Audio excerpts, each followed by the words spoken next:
তো শেষ কথাটা এটাই, 1400 বছর আগের ষড়যন্ত্র ছিল এক, আবু জাহেলের বর্তমান ষড়যন্ত্রটা একটু আপনাদেরকে বলে দিচ্ছি। আবু জাহেল কেন এই কথাটা বললো? সত্য জানার পরে কেন গোপন ডাকলো? আবু জাহেল জানতো সত্য কথা বললে আমার ভাত থাকবে না। ঠিক 1400 বছর পরে আজকের যে গভীর ষড়যন্ত্র, আবু জাহেল চাইছিল রাসূল হক কথা বলে, সঠিক কথা বলে, সেগুলো যদি সমাজের মানুষ শুনতে থাকে আর মানতে থাকে, কসম খোদা আমার রাজত্ব তো দূরের কথা, আমার অস্তিত্ব থাকবে না।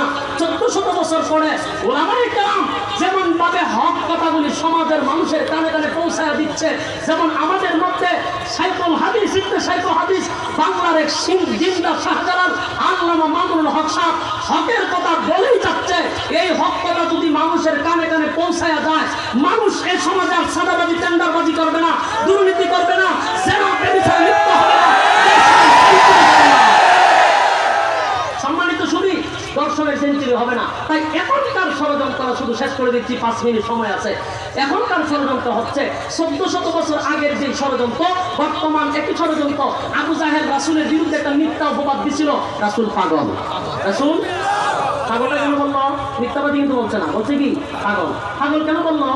পাগল বললে মানুষ আতঙ্কে থাকবে যে পাগলের কাছে মানুষ যায় না, পাগলকে মানুষ ভয় করে। এই কারণে আবু জাহেল পাগল বলে দিছে, মিথ্যাবাদী বলে নাই। মানুষ যেন রাসূলের কাছ থেকে দূরে সরে যায়। 1400 বছর পরে মানুষকে আলেমদের কাছ থেকে দূরে সরানোর জন্য একটা গভীর ষড়যন্ত্র হচ্ছে, আমাদের নামে একটা মিথ্যা অপবাদ দেওয়া হচ্ছে, এটা হলো জঙ্গি, এটা হলো মৌলবাদী। আমরা যদি জঙ্গি হইতাম, চেয়ারম্যান সাহেব আমার কাছে বসতো, কারণ জঙ্গির পকেটে বোমা থাকার কথা। মামুনুল সাহেব যদি জঙ্গি হইতো, মামুনুল সাহেবের পকেটে বোমা থাকতো, লক্ষ লক্ষ মানুষ তার ওয়াজে ভিড় করতো না।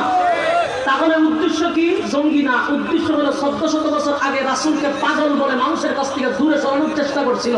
1400 বছর পরে আলেমদের কাছ থেকে সাধারণ মানুষকে দূরে সরানোর চেষ্টা করতেছে জঙ্গি বইলা।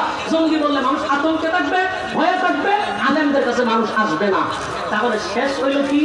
রাসূলকে পাগল পাগল বইলা এমন একটা পরিস্থিতি হয়েছে, শেষ পর্যন্ত মানুষ পাগল দেখার জন্য দলে দলে রাসূলের কাছে আসতে শুরু করছে, কালেমা পড়া শুরু করে দিচ্ছে। সুবহানাল্লাহ।